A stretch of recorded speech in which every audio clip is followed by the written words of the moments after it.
What if I told you that the Middle East is teetering on the edge of a new crisis, and the spark could be a drone flying over a Saudi oil refinery? Let me break this down for you.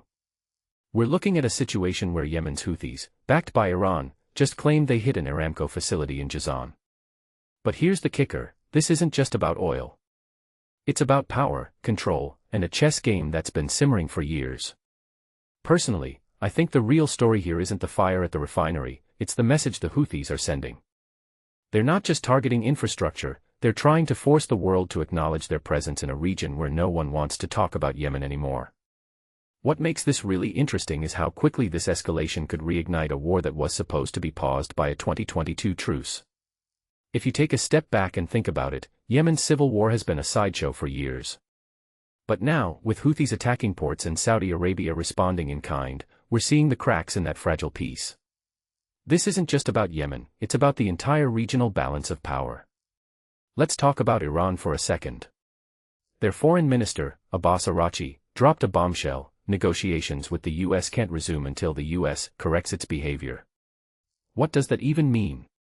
From my perspective, this is Iran flexing its muscles.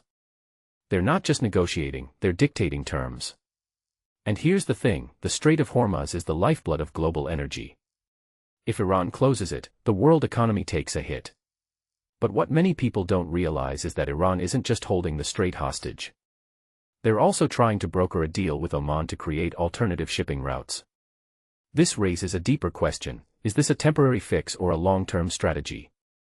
A detail I find fascinating is that ships would cross the strait without paying tolls during this interim period.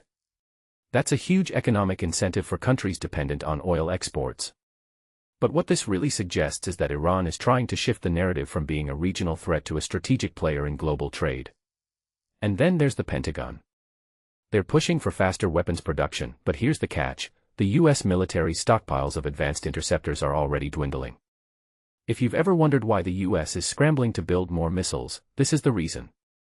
The conflict with Iran has exposed a vulnerability in the US defense strategy. What makes this so alarming is that the Pentagon isn't just reacting to Iran, it's preparing for a future where tensions escalate beyond just the Strait of Hormuz. This isn't just about weapons, it's about the US trying to maintain its global dominance in a region where alliances are shifting faster than anyone expects. But let's not forget the human cost. Yemen has been a war zone for over a decade, and now it's becoming a proxy battleground for Iran and the US. The Houthis' attacks on Mocha port aren't just about disrupting trade, they're about destabilizing the government in Sana'a. What this really suggests is that the international community has failed Yemen. The humanitarian crisis is so severe that even a minor escalation could lead to a full-blown humanitarian disaster. And yet, the world keeps turning its back. So, what's next? The Strait of Hormuz deal with Oman could be a game-changer, but only if the US and Iran can find common ground. But here's the rub: both sides are playing a high-stakes game of chess, and one misstep could lead to a catastrophic conflict.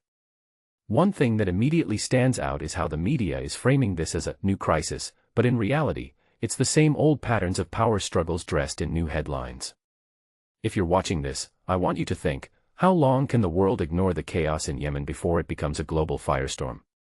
Because I'm telling you, the clock is ticking.